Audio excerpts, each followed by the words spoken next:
Welcome to Wolfe's World, quiet, precise, and always a step ahead. Tell us where you're listening from. Liking and subscribing helps support the channel and the next case. Now, follow the clues. Nero Wolfe and the night, he refused his guest.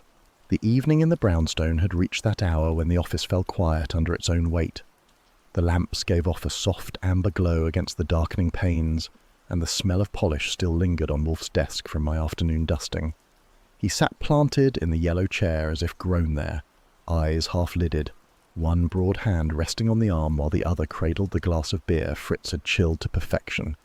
Wolfe did not look at me. He seldom did unless words required it.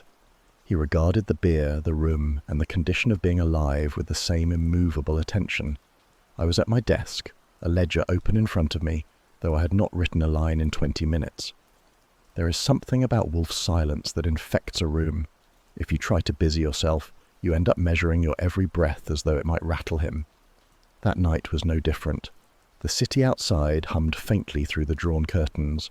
Traffic on 9th was muffled, a taxi horn stretched and faded, and somewhere a radio murmured swing that could not quite climb to us. The bell rang, not tentative, not careless, firm. I set my pencil down. Wolfe's lids did not rise. He spoke only 2 words, in the tone of a monarch whose command never failed. See who. I crossed to the door, the sound of my shoes neat against the floorboards. The chain slid across with the ease of practice, and I opened the gap to study our caller. He was a tall fellow, late 30s perhaps, his shoulders drawn tight in a charcoal overcoat. The brim of his hat shadowed his face, but I saw enough to read the strain about his mouth. In one hand he clutched a briefcase, the leather worn but cared for, knuckles white around the handle. "Good evening," I said. "Office hours ended 2 hours back. We make exceptions only for emergencies, and even then, emergencies keep to daylight if they know what's good for them." The man's voice carried grit, as though his throat had been scraped raw. "I must see Mr. Wolfe. Now." Policy, written and enforced by Nero Wolfe, forbids admitting nameless strangers after hours. I told him so. He glanced over my shoulder, as though Wolfe himself might rise and beckon him in, and shifted the briefcase closer to his chest. "It concerns a matter of life and death," he said. I had heard that line before. Sometimes it was insurance fraud, sometimes a marriage on the rocks. Yet there was sweat at his temples, though the night was cool, and his eyes carried a hunted light. I weighed him. Behind me, Wolfe called, "Archie?"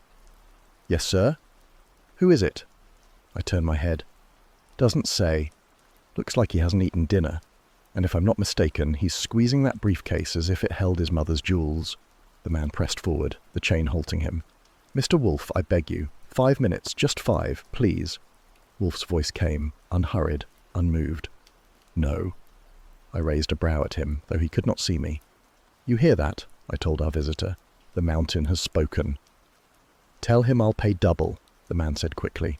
"Cash. Tonight. Whatever he asks. I cannot return outside without speaking." From the chair, Wolfe replied, "The answer is no." He did not raise his voice, yet it carried with finality. "Come tomorrow if you must. Not tonight." I watched the man stiffen.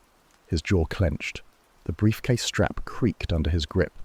He looked as though he might force the matter, but the chain and Wolfe's refusal together weighed on him. For a long breath he stood in the glow of the hall lamp, a figure carved out of urgency and despair.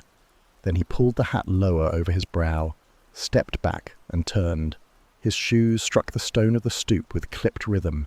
He moved quickly down the path, swallowed by the lamplight haze and the faint fog that clung to the street. I closed the door, slid the chain home and returned to the office. Wolfe had not shifted an inch. "Well," I said, "that was lively."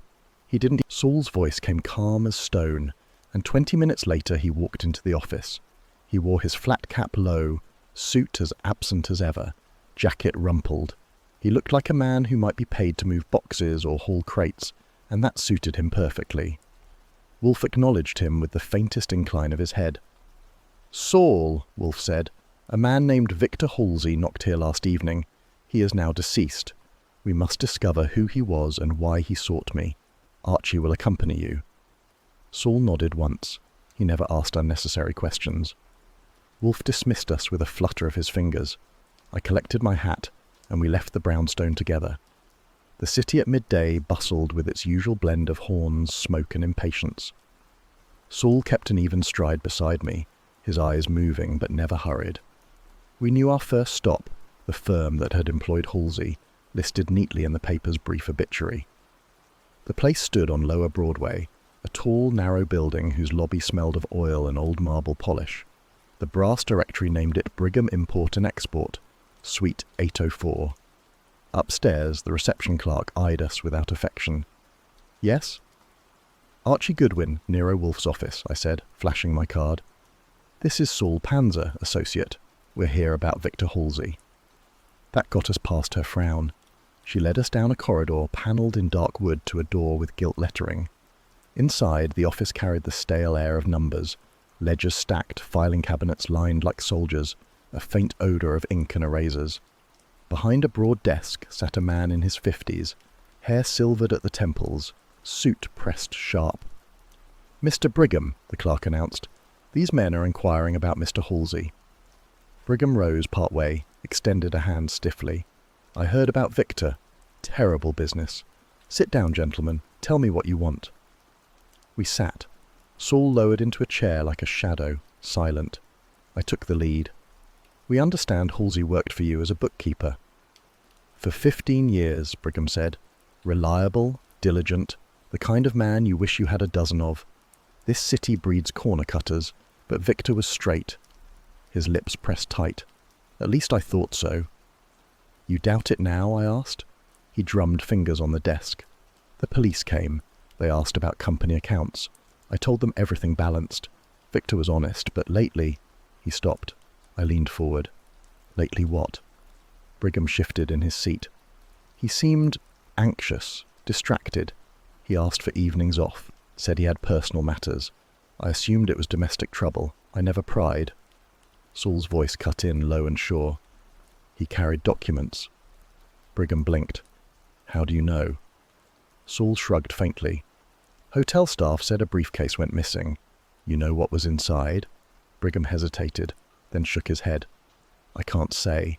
He had access to invoices, manifests, correspondence, all routine." "Routine doesn't get a man killed," I said. Brigham's eyes narrowed. "If you're suggesting our firm is tied to his death—" "I'm suggesting nothing," I cut him off. "But you mentioned the police sniffing around accounts. Why?" His fingers tightened. "There are rumours, that's all. Whispers of mob interests muscling into the docks. We import goods. Dock gangs handle cargo. That's all I'll say." Saul leaned forward, cap brim shadowing his eyes. "If Victor had papers proving theft, that makes motive." Brigham shifted again. "If, but I don't believe it. He was loyal." We rose soon after. Brigham pressed his lips, dismissed us with a curt nod. Outside, Saul and I stepped into the corridor's dim light. "Well?" I asked. Saul adjusted his cap. He lied. "Which part?" "Didn't know what was in the briefcase. He knew. He feared we knew. That's why he stalled." I grinned. "Always a pleasure watching you read a man's pulse without touching him." "Where to next?" "The Widow," Saul said. We took a cab north to a modest apartment building on the Upper West Side. The hallway smelled of boiled cabbage and dust. Mrs. Halsey answered the knock. She was in her 30s, face drawn, eyes red from grief but steady. She looked us over without fear. "I know who you are," she said quietly. "The police told me Victor went to see Mr. Wolfe." "Yes, ma'am," I said. "He came, but he left again. I'm sorry." She stepped aside. "Come in." The apartment was neat, plainly furnished, with lace curtains and photographs of a life not extravagant but respectable. She sat opposite us at a small table. "Victor was worried," she said. "He didn't tell me details, but he carried that briefcase everywhere. He said if anything happened, the truth was in there. He begged me never to look. He said it was safer I didn't know." I asked gently, "Did he name anyone?" She shook her head. "Only that he feared men from the docks. He said numbers didn't add, that shipments were wrong. He was frightened." Her voice broke then, and she pressed a handkerchief to her eyes. Saul remained silent, respectful. I waited until she steadied. "Mrs. Halsey," I said, "did he ever speak of enemies in the office?" "No. He liked Mr. Brigham, trusted him." She hesitated. But lately he doubted even that. We left her with condolences. Outside, Saul lit no cigarette, spoke no idle word. He simply said, "The briefcase." "Yes," I answered. "The only thing everyone mentions but no one has, and what was inside is worth killing for." We returned to the brownstone as dusk laid a haze along the avenues. Wolfe waited in his chair, eyes closed, as if the day had been his nap. Fritz moved silently in the background, laying silver for dinner. "Well?" Wolfe asked without opening his eyes. I gave him the account, Brigham's insistence, his slips, the widow's fear, Saul's observation. Wolfe listened, lips pressed. When I finished, his lids rose half an inch. "Saul," he said. Saul reported in his flat tone. "Employer lied. The briefcase carried evidence. Widow confirms he feared docs, numbers false. Missing papers drove murder." Wolfe exhaled, long and slow. He reached for the beer Fritz had set ready, lifted it, and drank. Then he set the glass down and folded his hands. "Very well," he said. "The matter begins to take shape. A man keeps papers, fears discovery, seeks my counsel and is denied. Now he lies cold and the papers are gone. Pfui. The fulcrum of this affair is the briefcase." "Which we don't have," I added. "Which you will obtain," Wolfe said firmly. I raised a brow. "Just like that? Saul and I to chase phantoms?" "You will chase fact," Wolfe corrected.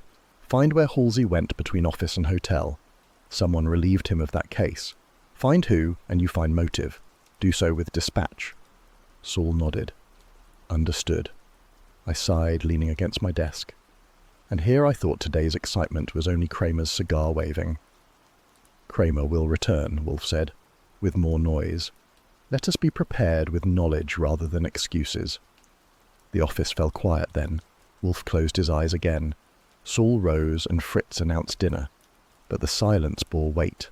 A dead man's name, an employer's lies, a widow's tears, and a missing briefcase that had walked out of a hotel room without witness.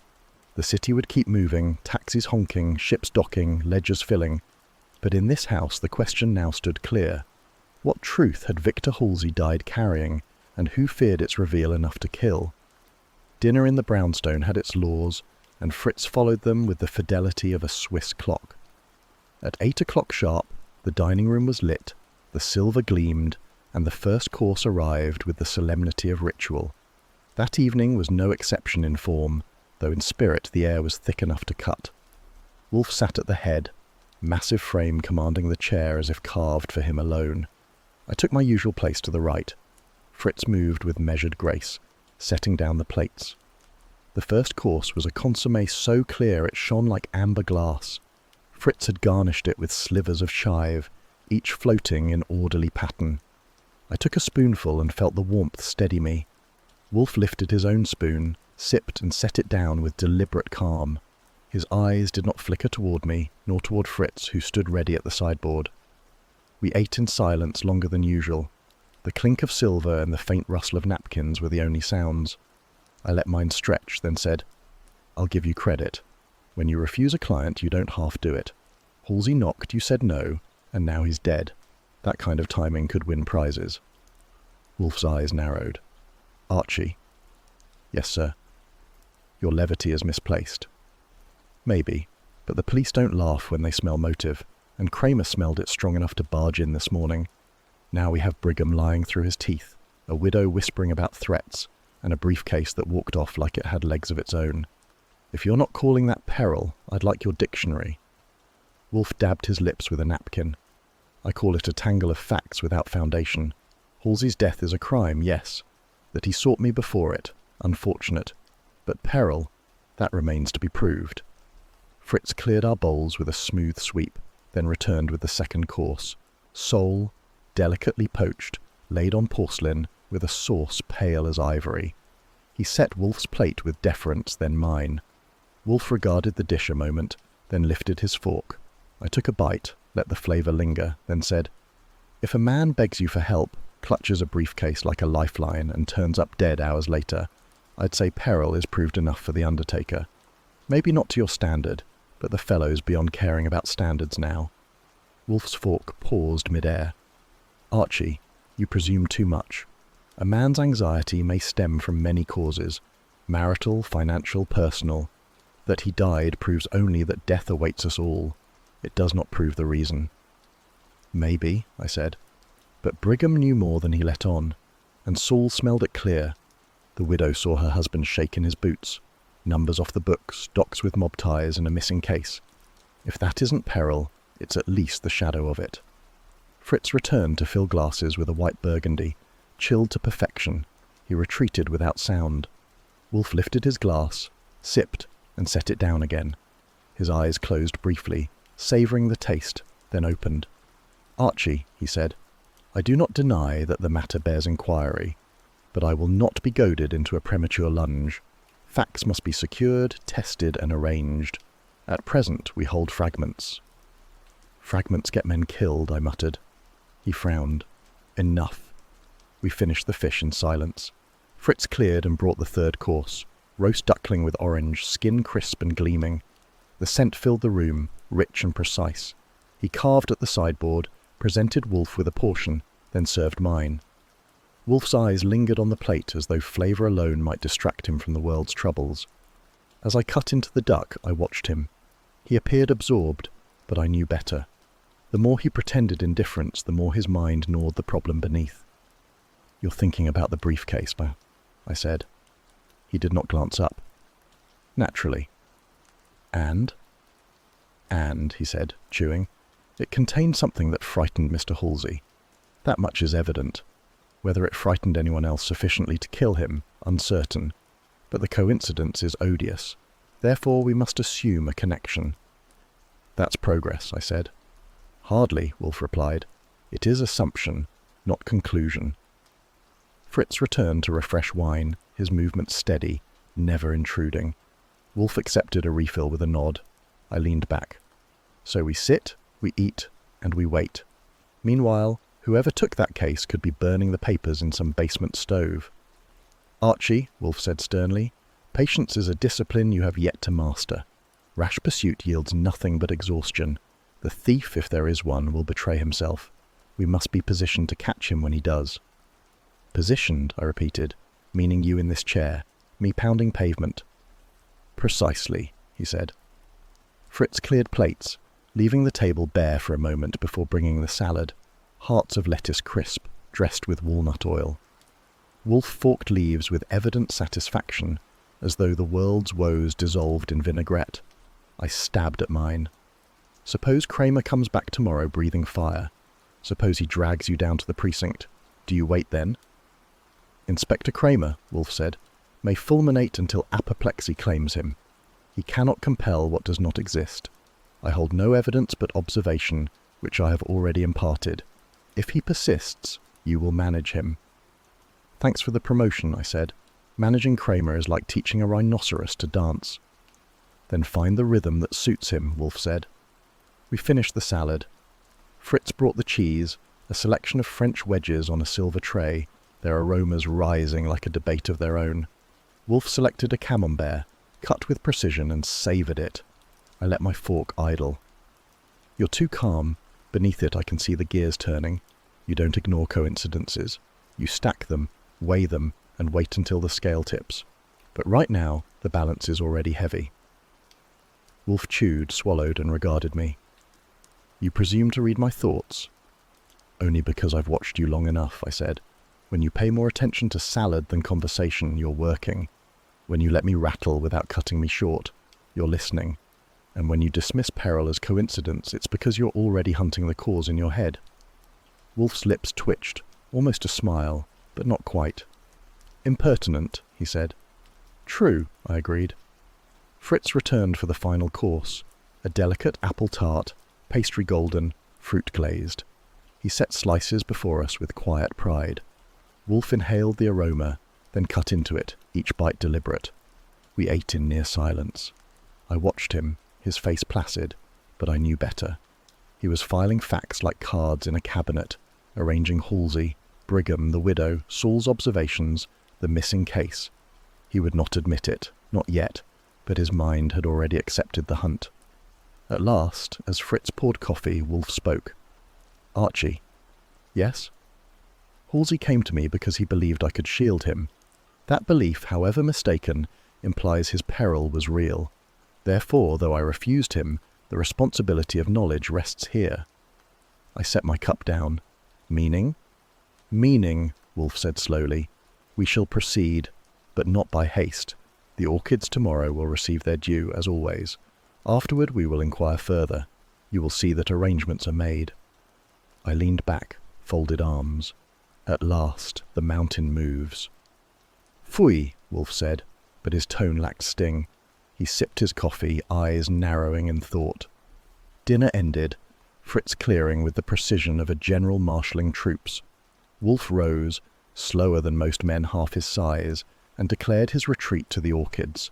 I followed to the office, watching him settle again into the yellow chair for a moment before he ascended to the plant rooms. The office lay quiet, shadows deepening in lamplight. I sat at my desk, milk in hand, and thought of Halsey's clenched fingers around that briefcase. Wolfe might insist on patience, but I knew the hunt had begun. He could dress it in ritual, drape it in indifference and hide it behind orchids, but calculation burned steady beneath. The next afternoon settled into that heavy pause between Wolfe's orchid hours and dinner. The office was quiet, lamplight already soft against the walls though the sun had not fully dipped. Wolfe sat in his chair, lids lowered, fingers steepled, looking as immovable as any monument in stone. I was at my desk, sorting notes that might as well have been blank for all the attention I gave them. The bell rang sharp, not tentative, not bold, but with the measured confidence of a man accustomed to entry. Not 24 hours after our visit to his Broadway office, Brigham appeared at the brownstone door. Through the chain gap I saw him, silver hair combed exact, suit pressed so firmly you might think he had marched out of an advertisement for banking trust. His eyes carried less polish, shadowed, guarded. "Good evening," I said. "Brownstone, office of Nero Wolfe. Visitors announced, not barged." He inclined his head. "Mr. Wolfe will want to hear me." "That remains to be seen." I closed the door, unfastened the chain, and admitted him. Fritz would never have done so, but that duty was mine. Brigham entered with the stiffness of a man who would rather be anywhere else. His hat he carried in hand, not on head. I led him into the office. Wolfe opened his eyes only when the man was 5 paces in. "Mr. Brigham," he said. "You know me?" Brigham asked, almost startled. "I know of you," Wolfe replied, tone flat. "President of Brigham Import and Export. Sit." Brigham obeyed, lowering himself into one of the red chairs. He placed his hat carefully on his knee. His fingers tapped the brim, once, twice, then stilled. "Mr. Wolfe," he began, "I come because my employee, Victor Halsey, is dead. You know this. He was loyal, 15 years.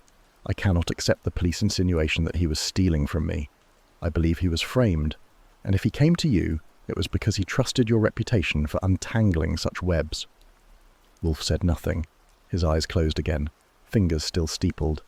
Silence stretched long enough that Brigham shifted in his chair. I leaned back at my desk, crossed one ankle over the other, and watched. At last, Wolfe spoke. "Inspector Kramer has already visited," he said. "He was less courteous than you, but no less insistent. He accused me of concealing knowledge. I have none. Halsey knocked. I declined him. That is the fact." Brigham straightened. "Then I ask you not to decline me. My firm's name is being blackened. Rumours spread of mob ties, falsified accounts, theft. I will not have it. Investigate. Clear Halsey. Clear me." Wolfe opened his eyes. "Why should I?" Brigham blinked. "Why? Because you are a detective." "No," Wolfe said coldly. "I am a private investigator who chooses my engagements. I refused Halsey because he pressed at the wrong hour. You I may refuse because you presume on my duty." Brigham flushed. "Name your fee." Wolfe adjusted the angle of his steeple. "You mistake me. I am not moved by coin alone.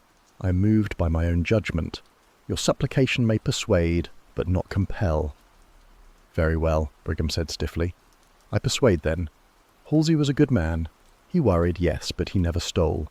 If papers vanished, if accounts faltered, it was because someone else wished him blamed. You know how gangs claw at the docks. They would ruin a man to cover their theft. He sought you, desperate, and you refused. He died. Now I am left with whispers that my firm is corrupt. Do you require more persuasion? Wolfe's eyes bored into him. You speak well, yet you still withhold. Brigham's mouth opened, then closed. His hand clenched the brim of his hat. I withhold nothing. Saul's earlier judgment echoed in my mind. Brigham had lied. Now I saw it too.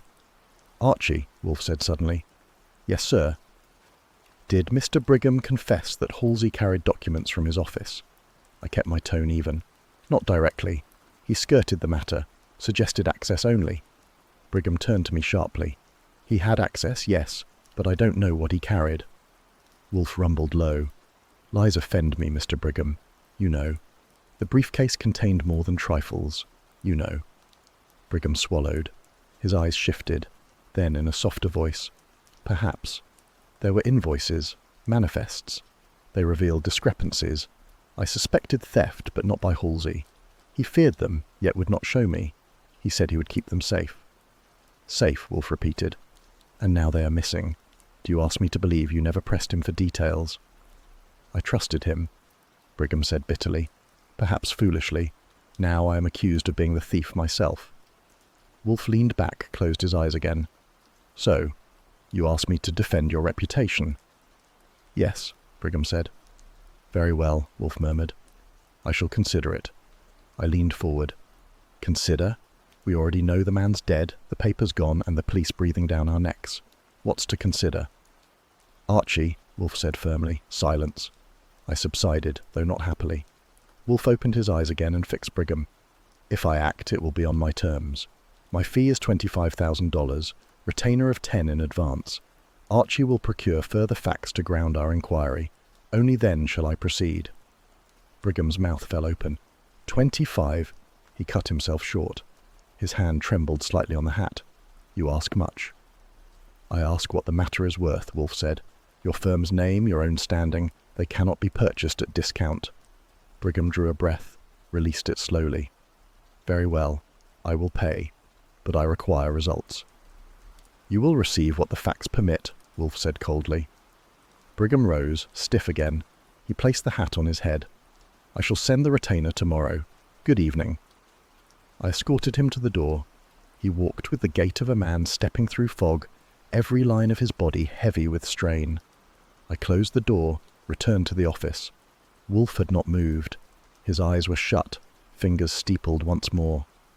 Well, I said, that's one way to assert independence. Ask the moon and wait for him to fetch it. Archie, Wolfe murmured, fetch the facts.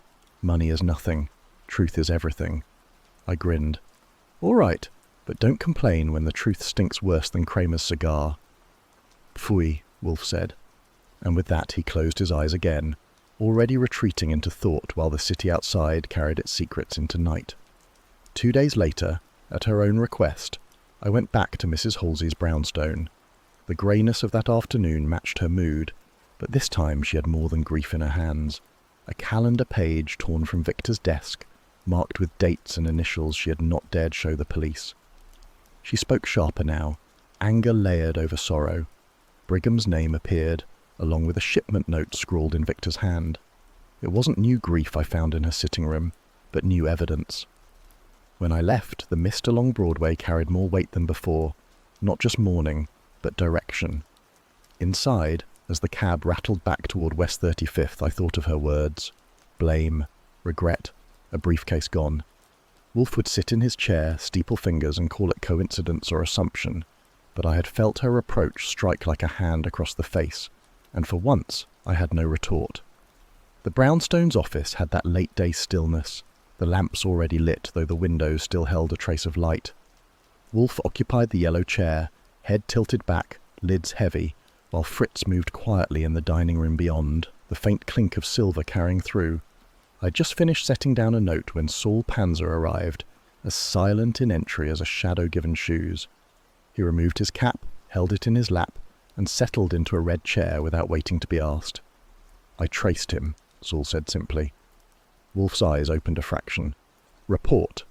Saul leaned forward, elbows on his knees. Victor Halsey left his office at 6:15. He carried the briefcase. The night clerk at the hotel swears he checked in around 7. Bellhop confirms he took the bag upstairs. It never came back down. By morning, when police opened the room, there was no case, only Halsey's body. I tapped my pencil against the pad. So, someone relieved him of it between check-in and check-out. Any visitors noted? Saul shook his head. Clark insists none, but bellhop says he glimpsed a man leaving around 10, hat brim low, coat collar high. No register entry. He says Halsey looked alive at 9:30 when he carried up hot water. By midnight, silence. Description, I asked. Nothing certain, Saul replied. Average build, that's all. Wolfe breathed out. The case contained the fulcrum. Otherwise, why risk entry? Why risk murder? Before I could add to that, the doorbell rang, sharp and insistent. I didn't need a guess. It was Kramer, carrying more fire than the first time. He barreled in, coat flapping, cigar clenched, and barked. We've got testimony now. Bellhop swears he saw a man slip out of Halsey's room at 10. Matches one of Brigham's foremen, Delaney. He slammed a fist on my desk. And the briefcase? Still gone. Wolfe steepled his fingers, lids half lowered. So, you advance from theory to scapegoat, he said. Kramer flushed. Don't start with riddles. I want the contents of that case, Wolfe. You know damn well its motive. Wolfe's reply was slow, heavy. The case is missing, but the truth inside it still breathes. That, Inspector, is what we shall pry out. The clock ticked. Fritz entered then, quiet as a shadow, to announce that dinner was near ready. Wolfe lifted one heavy lid, nodded, and rose with slow dignity. Saul put his cap back on and slipped out, noiseless as he had come. I remained, jotting the last line. Briefcase missing, motive confirmed. Then I closed the pad. Because if the briefcase had been worth a man's life, it was worth whatever chase Wolfe would order next. And I suspected that chase was just beginning. The office was warm with lamplight when I came in from seeing Saul to the door. Wolfe sat rooted in his chair, a fresh glass of beer beside him, the foam tracing a slow slide down the glass. He had closed his eyes, not from idleness, but from that heavy inward gaze that meant he was arranging the day's pieces on the invisible chessboard he kept in his head. I shut the door, crossed to my desk, and waited. The silence was so complete that the tick of the clock sounded like hammer blows. At length Wolfe opened his eyes. Archie. Yes, sir. Attend me. We have gathered fragments. Now we arrange. I leaned back, pencil poised above the pad. He steepled his fingers. Victor Halsey, Wolfe said, was a bookkeeper. Not a man of daring, not a man of violence. He spent 15 years in one firm. Routine shackled him, yet he broke it, carrying documents beyond office walls. Why? Because they frightened him, I said. Precisely, Wolfe rumbled. Figures cannot frighten unless they betray. He discovered fraud, theft, men siphoning profit through shipments. Such fraud requires collusion, subtlety, and concealment. He intended exposure. His death was prevention. I wrote the words, Death prevented exposure. Wolfe closed his eyes briefly, then opened them again. Now, who killed him? Not strangers from the dock. They menace, they extort, but they lack proximity to ledgers. Halsey was silenced by someone within, someone he trusted enough to allow near. Otherwise, the briefcase would still rest in his possession. I tapped the pad. Meaning Brigham. Meaning, Wolfe corrected, one who shared his confidence. Perhaps Brigham. Perhaps another with access. Halsey feared, but he carried the case openly. He believed himself shielded by his intent to see me. Foolish, but revealing. He expected protection. The killer exploited that trust. I frowned. So we look inside the office, not outside. Indubitably. Wolfe lifted the glass, drank, set it down with deliberate care. Inspector Kramer bellows of gangsters. Phooey, a convenient scapegoat. But truth is narrower. Fraud in the books points to fraud among bookkeepers. Halsey was murdered by a colleague or superior. I scratched the words down. Inside job. Wolfe's eyes fixed on me. Archie, you perceive the implication? That our field of suspects just shrank to a handful. Exactly. He leaned back, lids half closing again. Now what of motive? Money, naturally. Theft concealed, but also fear. Exposure of the firm threatens not merely coin, but reputation. A man of Brigham's standing would sacrifice much to preserve appearance. I thought of Brigham's stiff posture, his clipped words, the denial that tasted false.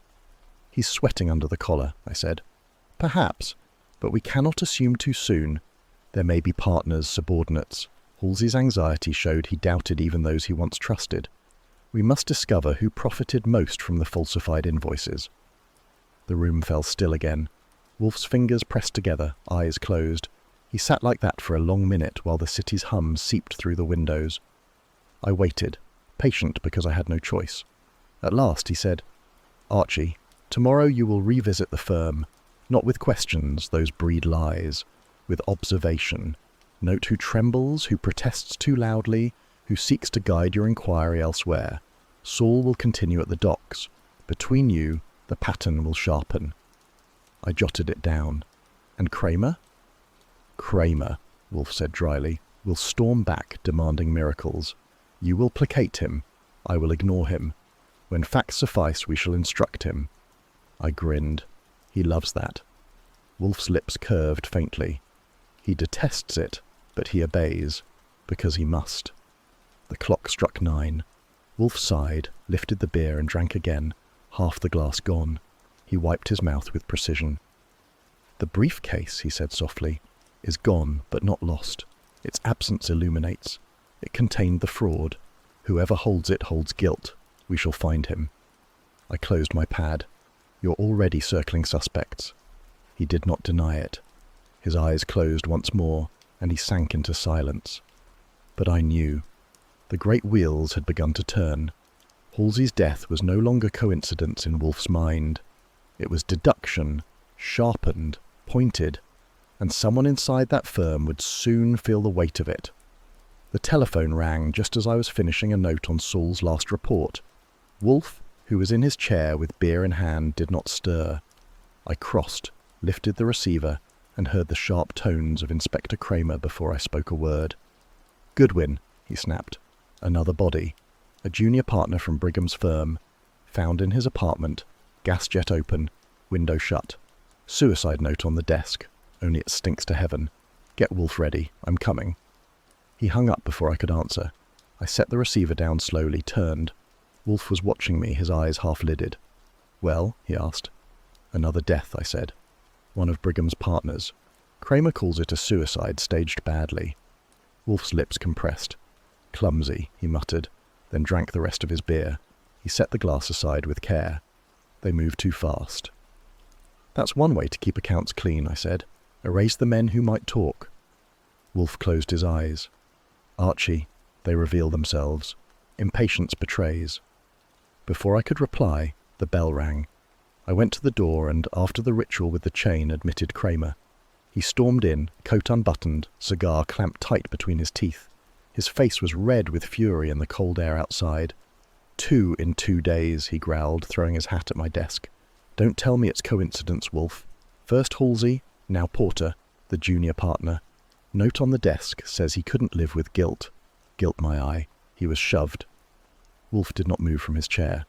"Sit, Inspector." "I'll stand," Kramer said. He paced, pounding one fist into the other. "The note's too neat. Words copied from a ledger, if you ask me. No man kills himself with his dinner dishes still warm on the table. It's murder." "Indeed," Wolfe said mildly. "Indeed?" Kramer barked. "That's all. I've got 2 men dead in as many nights, both tied to Brigham's office. You knew Halsey tried to see you. Now Porter's gone. You sit there sipping beer and call it indeed."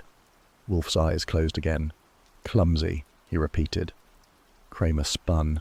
"Clumsy? You smug devil, explain." Wolfe opened his eyes. "If one seeks to silence suspicion, one does not double the tally. Murder of Halsey may be hidden behind shadows. A second death with note too convenient calls attention. They betray their haste." Kramer jabbed the cigar in the air. "So you admit it's murder?"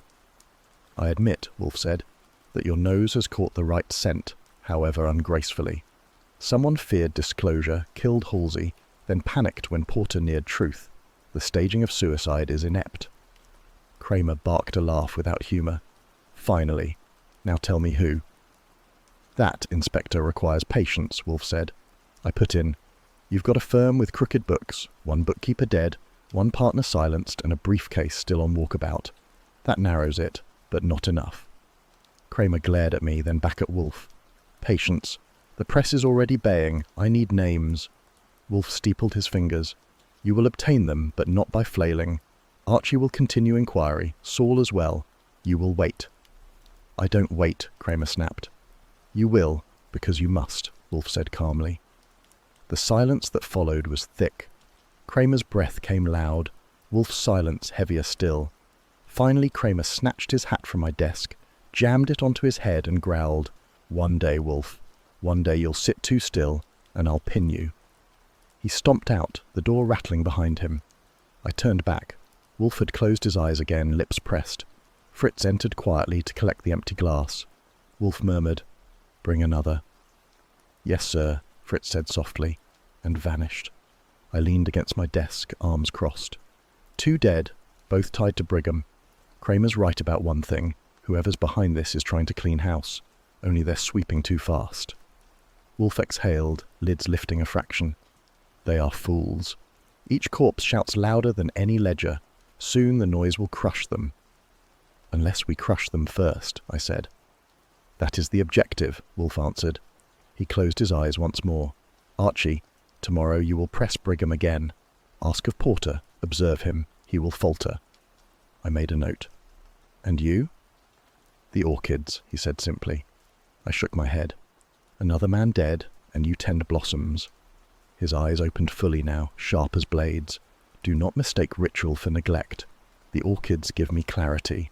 While I water, I order thought. While I prune, I decide. That is how truth emerges. I held up my hands. Fine. I'll let you commune with your petals while I pound pavement. Precisely, Wolfe said. Fritz returned then with a fresh glass, foam perfect. Wolfe lifted it, drank, and leaned back into his chair. I looked at him, at the immovable bulk, the calm face, the fingers steady on the glass. Beneath it, I knew calculation burned. Halsey, then Porter. Someone was wiping clean the trail, but in their hurry they had left it redder than ever. Wolfe saw it. I saw it. And soon enough, so would the killer. The next evening, dinner carried the weight of command rather than comfort. Fritz outdid himself, though from the look in his eye he knew the table was to serve more than palate.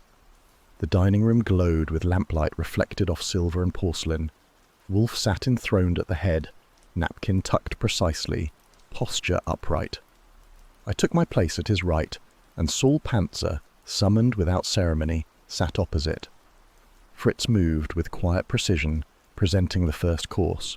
Oysters, chilled and glistening, arranged like jewels on ice. We ate in silence for several minutes, the only sound the delicate clink of forks and the faint creak of wood. Wolfe tasted each bite with solemn care, chewing slowly, swallowing with deliberation. When he finished the third oyster, he lifted his gaze to us. Gentlemen, he said, our table tonight is not for indulgence alone, it is counsel. I raised an eyebrow. I thought it was dinner. Wolfe ignored me. Victor Halsey uncovered fraud. His death sealed his mouth. Porter, junior partner, followed and was silenced with haste. 2 deaths within one firm. The conclusion is self-evident. Someone there profits from deception. Our task is to expose him. Saul dabbed his lips with his napkin. Ledger work. Exactly, Wolfe said. The ledgers hold truth. Frauds cannot escape arithmetic. They may falsify one line, but the pattern betrays. We shall find it. I muttered. That means me in dusty offices again. Yes, Archie, Wolfe said, his voice firm. You will question the junior staff. Clerks, assistants, anyone with hands on those books. Listen not to what they say, but how they say it. Hesitation betrays. You are alert enough to perceive it. And Saul, I asked. Saul will trace the paper trail, Wolfe said. Invoices, manifests, shipping records.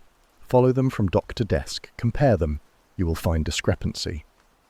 Saul inclined his head, calm as stone. Understood. Fritz returned, lifting the oyster plates and replacing them with consommé in porcelain cups. The clear broth steamed, garnished with threads of carrot and parsley. Wolfe tasted, approved with a brief nod. I spooned mine and said, And what about Brigham himself? You trust him to sit tight while we poke holes in his house? Mr. Brigham, Wolfe said, is desperate enough to pay $25,000. That desperation makes him pliant. If he lies, it will reveal itself when confronted with fact. He lied already, I said. Indeed, Wolfe agreed, but now he has employed me. He will find dissembling more costly. We ate on. Fritz cleared the consomme and replaced it with poached salmon, dressed with dill and butter. The aroma filled the room. Wolfe savoured his portion in silence before continuing. Archie, he said, you resent drudgery. I sympathise not at all. Knowledge resides in detail. Interview the staff, compile their responses, bring me the cadences of their words. I shall discern what you miss. I sighed. So I fetch tone while Saul fetches numbers, and you sit with orchids. Wolfe's eyes hardened. Archie, I do not contradict my own command. You will do as I direct. Complaints are wasted. I saluted with my fork. Yes, sir. Fritz presented the next course. Roast squab with chestnuts, crisp skin glistening under sauce. The richness momentarily silenced me. Wolfe carved delicately, savouring, while Saul consumed his portion with the quiet efficiency of a man for whom food was fuel. When plates were cleared, Wolfe resumed. Saul, your work is delicate. You must observe records without arousing suspicion. Dock clerks are gossips. They will speak if you let them. Encourage them, but do not reveal your purpose. Saul nodded. I'll manage. Wolfe lifted his glass of Burgundy, sipped, then set it down. Good. The thief believes the second death has brought silence. Instead, it has narrowed our path. 2 corpses point to the same centre. We shall close upon it. Fritz brought salad next. Crisp hearts of lettuce, walnuts, a vinaigrette sharp enough to wake the tongue. Wolfe forked his leaves slowly, speaking between bites. The junior staff, Archie. Names, histories, alliances. Record them all. Men who work with numbers leave impressions on more than paper. You will see nervous eyes, trembling fingers, ill-kept notes. Note them, each as a thread. I chewed and scrawled a line in my notebook. All right, I'll fish. Just don't blame me if all I catch are minnows. You will bring what you catch, Wolfe said. I shall judge the size of the net. Fritz returned, removing the salad plates, and replaced them with a tray of cheeses, ripe and aromatic. Wolfe chose a wedge of brie, cut with precision, and leaned back as he tasted. His expression softened, but only for the cheese. This case, Wolfe said, is arithmetic disguised as crime. Arithmetic does not lie. It is men who lie. We shall strip them. I finished my portion and reached for the milk Fritz had placed beside me. Wolfe's eyes flicked in disapproval at the sight, but he said nothing. Dessert followed. Apple tart, golden crust, fruit glazed to perfection. Fritz set slices before each of us, then withdrew. Wolfe lifted his fork and spoke again. Archie, tomorrow morning, you begin. Arrive at the office unannounced. Speak with clerks. Note who stammers, who sweats. Write it. Do not embroider. I will interpret. Saul, Wolfe continued, trace 3 shipments from last month. Select them at random. Compare invoice with manifest, manifest with receipt. Where numbers diverge, mark it. Patterns will emerge. Saul nodded. Wolfe placed his fork down, folded hands. Gentlemen, the meal is concluded. You have your assignments. Execute them with precision. I will not repeat myself. I pushed back my chair. Yes, sir. Saul rose, placed his cap on his head, and gave a brief nod before departing. Wolfe remained, massive and still, eyes closed. Fritz entered to clear. I stood there a moment, watching Wolfe, and thought how a dinner could turn into a battlefield without a single shout. Orders given, no appeal allowed. He never contradicted his own commands, and I knew better than to test him. Tomorrow meant clerks, ledgers, and sweat. He would sit among orchids, but the hunt was on. The office of Brigham Import and Export had the stale odour of ink and dust, the kind that seeps into ledgers and lingers. I had spent most of the day inside it, working my way through stacks of paper that made me wish Wolfe's orchids could be pressed between the pages for perfume. Clerks eyed me nervously as I prowled their desks, jotting notes, asking for files. They knew I had Wolfe behind me, and that knowledge was as unsettling to them as a visit from the taxman. By late afternoon I found it. A set of invoices, neat as soldiers on parade, but with sums that whispered lies. Shipments from Lisbon, Havana, and Marseille recorded in numbers that did not fit. On paper, the crates held textiles and wine. In reality, the manifest showed half-empty containers, with values inflated. The difference had been siphoned into neat round figures. Someone with authority had skimmed from every voyage, funneling cash through shell accounts. The signatures on approval lines belonged to senior hands, not Halsey's. He had only kept the numbers straight and perhaps whispered too loudly that they bent wrong. I gathered the papers into a folder, thanked the clerks with a smile that made them squirm, and left. Outside, the street lamps had blinked alive, fog settling low across Broadway. I hailed a cab and let it rattle north. By the time I stepped into the brownstone, night had swallowed the city whole. Inside, the air smelled of Fritz's cooking, but I carried more pungent fare. I set the folder on Wolfe's desk. He sat in the yellow chair, fresh glass of beer beside him, lamplight burnishing the surface. He did not reach for the folder at once. He lifted the glass, drank, set it down, and steepled his fingers. "Well?" he asked. "Fraud, plain as daylight," I said.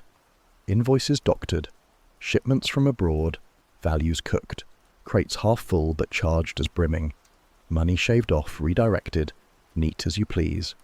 Halsey kept the books, but the signatures on approvals belonged to men higher up. He knew it. Porter, the junior partner, must have stumbled on it. That's why he joined Halsey on the slab." Wolfe extended a hand. I opened the folder, spread the papers before him. He leaned forward, eyes narrowing, scanning line by line. His lips tightened, but he said nothing. He lifted a page, set it back, moved to another. His finger traced a column, paused, then tapped once. "Lisbon," he murmured. And again, "Havana. Round sums. Too round. No legitimate invoice closes in such fashion." "Exactly," I said. "The thief rounded with a butcher's knife, not a surgeon's scalpel. Sloppy, but profitable." Wolfe picked up another page. "And this approval, Mr. Brigham's own hand." "Right there," I said. "And two more with the mark of his senior executive, name of Kerr. Halsey didn't fake them, he just filed them. And when he saw too many lined up, he knew." Wolfe leaned back, the chair creaking under his weight. He reached for his beer, drank deep, then set the glass down with deliberate care. "So, Halsey carried proof. Porter suspected and died for it. The scheme is large enough to enrich, crude enough to betray. The men involved believe themselves clever. They are not." I dropped into my chair, which makes our list of suspects shorter and nastier. "Indeed," Wolfe said softly. He tapped the papers. "Fraud requires collusion. Brigham signs, Kerr signs, perhaps others. They blame Halsey, then silence him. Porter grows curious, and they silence him too, but in their haste they leave papers." I said, "And those papers now sit on your desk." Wolfe's eyes glimmered. "And therefore the balance shifts. With these we hold more than suspicion. We hold evidence." Fritz entered then, moving soundless as always to place a dish of compote on the side table. Wolfe nodded, but did not reach for it. His attention remained fixed on the invoices spread like playing cards before him. I said, "So, what's the next play? Drop this in Kramer's lap and let him roar." "Phooey," Wolfe said. Kramer would roar, yes, and misplace half the truth in his bluster. "No, we must refine. We must know who among them profited most. That will be the killer. Fraud is one matter, murder another. They do not always share the same hand." I leaned back. "So we keep digging." "You keep digging," Wolfe corrected. "Saul will trace shipments further, confirm discrepancies at the docks. You will press the clerks for whispers. Bring me more fragments. With them I shall complete the design." I sighed. "And in the meantime, what do you do?" "I," Wolfe said, lifting his beer again, "will think." He drank, and the room fell quiet but for the tick of the clock and the faint clink of glass. I watched him study the papers again, lips pursed, mind already circling Brigham, Kerr, and the sums too round to be honest. He would not move, but his thoughts already prowled the firm's halls, and I knew, with a weight that settled in my chest, that we were closer now. Halsey's briefcase was gone, but the truth it held had found its way here, spread on Wolfe's desk, waiting for him to turn fraud into guilt, and guilt into a name. The first I heard of it was the telephone ringing sharp at 9. Wolfe had not yet gone upstairs to the orchids. He sat in the yellow chair, glass of beer beside him, eyes half-lidded in that look that meant his thoughts had already climbed 3 ladders higher than mine. I picked up the receiver. Inspector Kramer's growl came down the line thick as smoke. "Goodwin, tell Wolfe we've got our man. Brigham's foreman, name's Delaney. We hauled him in an hour ago. Evidence all over him. Wolfe's invited to swallow his pride. I kept my voice even. What kind of evidence? Ledger entries in Halsey's hand, Delaney's initials beside them. Dock schedules altered. Bellhop ID'd him near the hotel. That's plenty. He hung up before I could answer. I turned, receiver still in hand. Well? Wolfe asked without opening his eyes. Kramer says he's bagged a foreman, Delaney. Claims ledgers and a bellhop put him near the hotel. Wolfe's lids lifted, slow. Indeed. That's all, I said. He reached for the glass, drank and set it down. Clumsy. I replaced the receiver and crossed to my desk. That word again. If Delaney's guilty, why clumsy? Because, Wolfe said, the pattern is wrong. Foreman may steal, may falsify hours, may pocket dockage, but murder of two men, that is beyond their reach. Too much peril for too little gain. I sat. Try telling Kramer.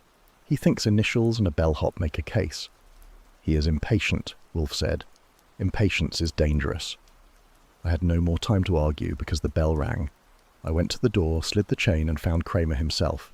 He barged past me without waiting, his coat smelling of the night's chill, his hat shoved back, and his cigar clenched unlit as always. Wolfe, he barked, I've got Delaney in a cell. He's sweating like a pig. This time you can't sneer. Wolfe looked at him, calm as stone. On the contrary, Inspector, I commend you. Kramer blinked. You what? You have relieved your frustration by arresting someone. That is progress, if only for your digestion. Kramer slammed a hand on my desk. Don't mock me. We've got evidence. Halsey's books show payments routed through Delaney's cruise. Porter was about to spill it, and Delaney shut him. Clean as day. Day, Wolfe murmured, can also blind. Kramer's face reddened. Always with your riddles. Listen, Bellhop swears he saw Delaney near the hotel the night Halsey died. Delaney can't explain it. That's enough for the DA. I leaned back. Bellhops see a lot of hats, Inspector. Brims look alike in half-light. Shut it, Goodwin, Kramer snapped. I'm not here for your quips. Wolfe, you've stalled me for days. Now I've got a man in irons. You should be grateful. Wolfe closed his eyes again. Gratitude is wasted on error. Kramer's cigar nearly split from the grind of his teeth. Error? You think Delaney's innocent? I think, Wolfe said, that Delaney is convenient. Too convenient. Halsey kept numbers that threatened executives. Porter died when suspicion reached too near. You expect me to believe a dock foreman orchestrated both? Phooey. Kramer jabbed a finger. Then who? Brigham? He's clean. Kerr? He's got alibis. Delaney's the one with dirt under his nails and initials on the page. Wolfe's eyes opened, steady and cold. Inspector, if you wish to indulge in scapegoats, I will not hinder you. But truth remains, and when it emerges, you will see your trap has sprung on air. Kramer glared, fists clenched. Then he spun toward the door. One day, Wolfe, your smugness will bury you. Delaney's ours. If you want to play games, stay out of my way. He stomped out, slamming the door so hard the glass quivered. The office fell still again. Wolfe reached for his beer, drank and set it down with precise care. His eyes closed. I said, So we sit while Kramer strings up the wrong man. That doesn't bother you? It does not, Wolfe said, because it will collapse. I frowned. You sound sure. I am sure. Truth requires no haste. Delaney will not hang. But in the meantime, the killer watches, believing himself safe. That delusion is useful. I leaned back. So we let Kramer blunder until the real hand shows. Precisely, Wolfe said. His fingers steepled, his eyes still shut. Patience, Archie. The floor is clear. Mind sharing? No, Wolfe said. Not yet. And with that, he lapsed into silence. I knew better than to press. When Wolfe retreated like that, it meant the deduction was already building piece by piece in the dark chambers of his mind. My job was to wait until he chose to light the lamp. I opened my notebook, scrawled the line, Delaney arrested, Wolfe unconvinced. The clock ticked on, steady as the man in the chair, and I felt the weight of a mistake tightening around the precinct. Somewhere the real killer was smiling, and Wolfe, silent, already had his scent. The office was lit as for judgment, lamps casting steady pools across desk and rug. Wolfe had given his command that all be summoned, and as always, once issued, His word was law. By 7 that evening, the room bore witness. Brigham sat stiff in a red chair, silver hair too carefully in place. Beside him, Kerr, the senior executive, tried for composure but sweated under the collar. Mrs. Halsey was present, her black dress plain, her grief steady as steel beneath calm eyes. Saul Pantzer kept to the wall, cap low, silent as an oath. Kramer took up his usual post near my desk, hat off, cigar clamped tight, face hard. Fritz moved briefly to set glasses of water on the side table, then vanished back to the kitchen, the door closing softly behind him. Wolfe sat in the yellow chair, vast and immovable, his hands steepled. On his desk lay a folder thick with papers, the same invoices and manifests that Saul had retrieved. The briefcase was gone to the winds, but its contents had been resurrected, spread and ordered in Wolfe's manner. He cleared his throat once, and the room stilled. "Ladies and gentlemen," he began, voice deep and measured, "we are assembled because a man knocked at this door and was refused. That refusal ended in his death. I do not deny responsibility for denying him, but I do deny responsibility for what followed. Victor Halsey was killed because he uncovered theft, and theft breeds murder when the thief is desperate." Brigham stirred. "Now see here." Wolfe's palm rose. "Silence. You are here to listen. You will speak when bidden." Brigham's jaw locked, but he subsided. Wolfe continued. "Halsey was a bookkeeper. He kept figures, and figures betrayed the theft of goods through this firm. Invoices inflated, shipments light, profits siphoned. He sought counsel, and he came to me. I refused him. That night, he died.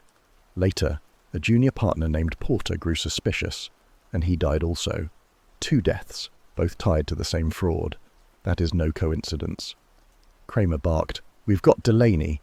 Wolfe's gaze pinned him. "Phooey. Delaney is a foreman, a scapegoat. He lacked access to approvals. The papers prove it. Signatures on falsified invoices belong not to dockhands but to executives."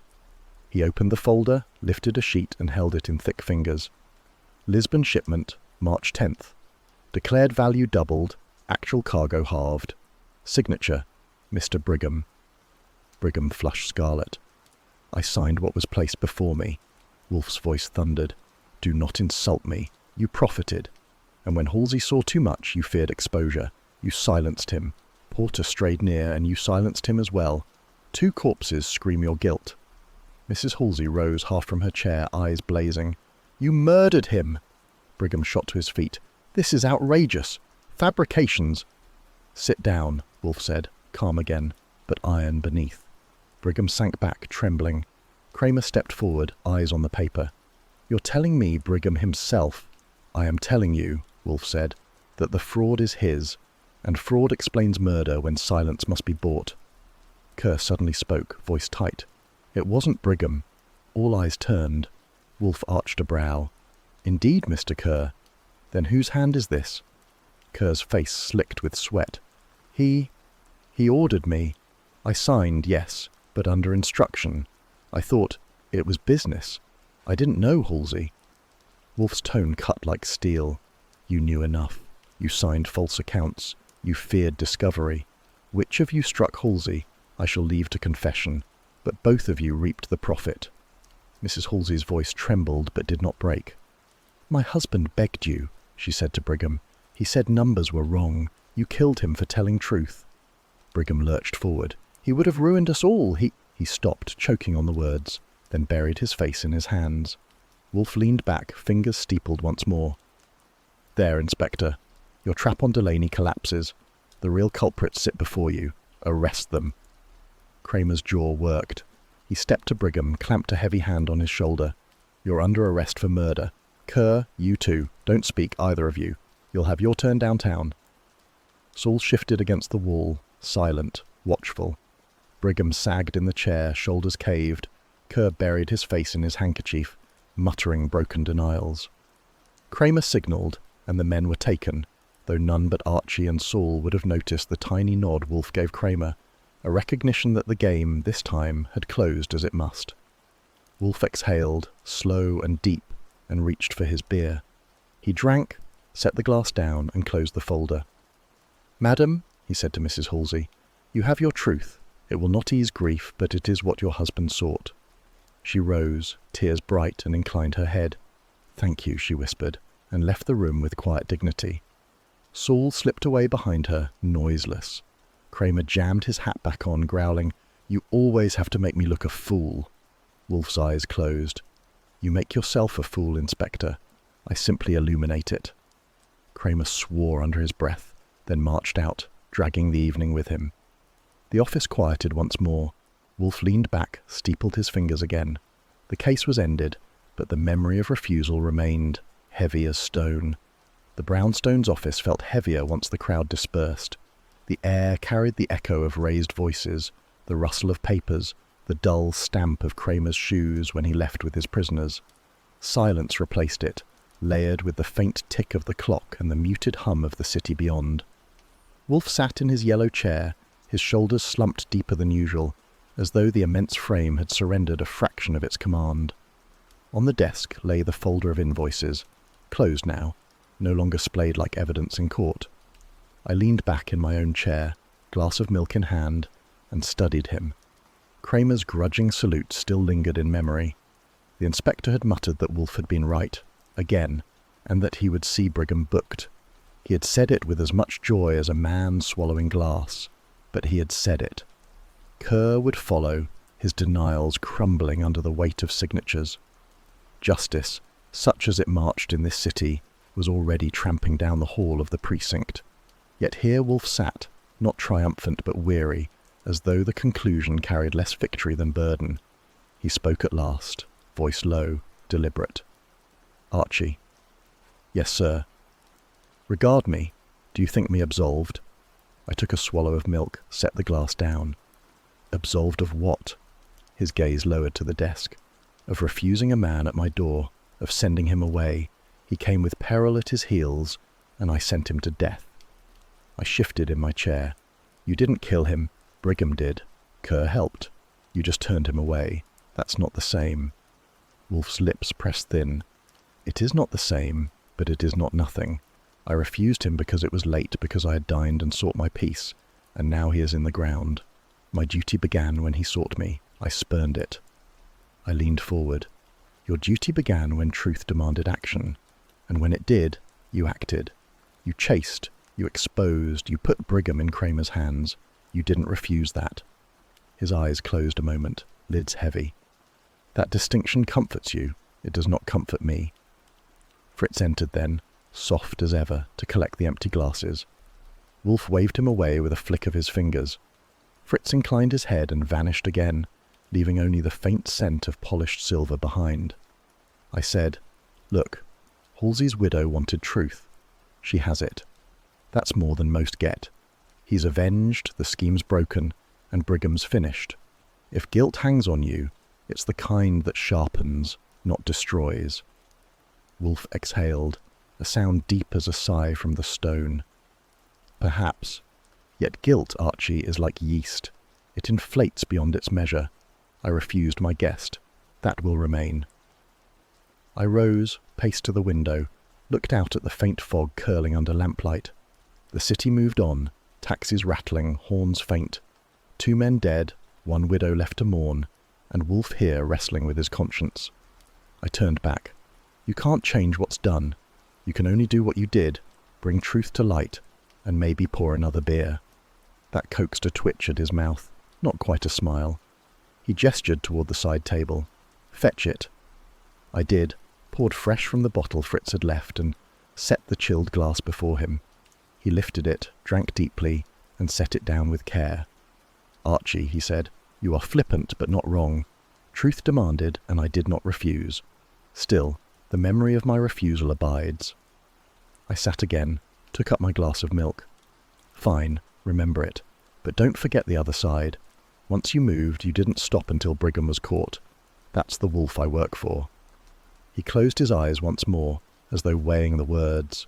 Silence stretched, broken only by the clock's tick. Finally he said, Very well, enough. I drank the last of my milk. The night lay heavy outside, the city restless as always, but here in the brownstone the case had closed. Wolfe sat, immense and immovable, bearing guilt in one hand and truth in the other. And me, I finished the glass and leaned back, knowing he had refused his guest once, but never his duty when it counted. That, in the end, was all that mattered.